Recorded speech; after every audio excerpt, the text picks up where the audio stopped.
राम रावण युद्ध और सीता हरण की घटना से भी बहुत पहले रावण केवल एक राक्षस राजा नहीं था। वह एक विद्वान पंडित, एक महान तपस्वी और असीम महत्वाकांक्षा रखने वाला पुरुष था। उसकी कहानी हमें ये याद दिलाती है कि सबसे बड़ी विद्या भी जब अहंकार से दूषित हो जाए तो विनाश का कारण बनती है। रावण का जन्म ऋषि विश्रवा और राक्षसी कन्या कैकेसी से हुआ। पिता से उसे वेदों, मंत्रों और शास्त्रों का गहरा ज्ञान मिला और माता से मिली राक्षसी शक्ति। ये अनोखा संगम उसे असाधारण बनाता था, न केवल बलशाली बल्कि गहन विद्वान भी। बचपन से ही उसका तेज सबको चौंका देता। वो शास्त्रार्थ में बड़े बड़े पंडितों को मात दे देता। वेद और पुराण उसे कंठस्थ, परंतु उसका मन कभी सामान्य जीवन से संतुष्ट न हुआ। उसकी महत्वाकांक्षा स्पष्ट थी। वो केवल एक राज्य का नहीं, तीनों लोकों का स्वामी बनना चाहता था। अपनी महत्वाकांक्षा को पूर्ण करने के लिए रावण ने कठिन तपस्या का मार्ग चुना। वो अग्नि के बीच खड़ा रहा, जल और अन्न त्याग दिया, ध्यान में लीन हो गया। उसने अपनी भक्ति सिद्ध करने के लिए अपना सिर 9 बार काटा। हर बार जब उसका सिर गिरता, वरदान के कारण नया सिर उगाता। पर जब वो 10वां सिर काटने ही वाला था, तभी स्वयं महादेव प्रकट हुए। शिव उसकी अनोखी भक्ति से प्रसन्न हुए। उन्होंने उसे अद्भुत वरदान दिए: शिव तांडव स्तोत्र का दिव्य ज्ञान, अद्भुत अस्त्र शस्त्र और अपराजेयता, और ये आशीर्वाद कि देव दानव कोई भी उसे आसानी से पराजित न कर सके। पर रावण का गर्व यही नहीं थमा। अपनी शक्ति दिखाने के लिए उसने स्वयं कैलाश पर्वत उठाने का प्रयास किया।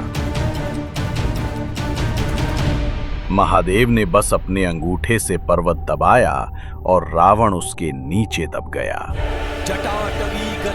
वो पीड़ा में सहस्र वर्षों तक शिव की स्तुति गाता रहा। आखिरकार शिव ने उसे मुक्त किया और कहा, तू वो है जिसकी गर्जना से लोग कांप उठते हैं, और तेरा नाम होगा रावण। शिव का वरदान पाकर रावण ने लंका को स्वर्णमयी साम्राज्य बना दिया। उसकी नगरी सोने के महलों से जगमगाती थी। विद्या, संगीत, आयुर्वेद और ज्योतिष में वो अद्वितीय था। उसकी वीणा की ध्वनि देवताओं को भी मोहित कर देती। देवता भी उसकी विद्वता को मानते थे। परंतु यही प्रतिभा धीरे धीरे अहंकार की अग्नि में बदलने लगी।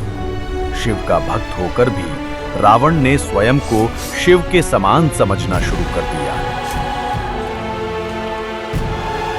वो राज्य विजित करता गया, देवताओं को पराजित किया, ऋषियों को दास बना डाला। अब उसकी भक्ति में नम्रता नहीं रह गई थी। वो शक्ति का प्रदर्शन बन गई। उसकी इच्छाएं असीम हो गई थी। भक्ति की गहराई अब अहंकार की ऊंचाई में बदल गई थी। और यही अहंकार उसे ले आया सीता के सामने, राम की पत्नी, धर्म की प्रतिमूर्ति। रावण ने सीता को केवल वासना से नहीं अपहरण किया। उसके पीछे छिपा था उसका अभिमान, राम को अपमानित करना और संसार को दिखाना कि रावण की इच्छा को कोई नकार नहीं सकता। लेकिन यहीं से शुरू हुआ उसका अंत। क्योंकि रावण को हराने कोई देव या दानव नहीं आए, बल्कि स्वयं धर्म का अवतार श्री राम।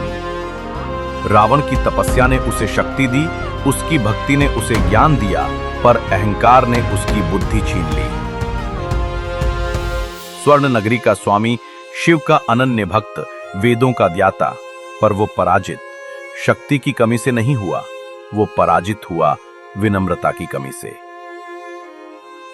रावण की कथा हमें सिखाती है, भक्ति बिना विनम्रता के अहंकार बन जाती है, ज्ञान बिना समर्पण के विनाश का कारण बन जाता है और सबसे बड़ी शक्तियां भी धर्म के आगे कुछ नहीं कर पाती।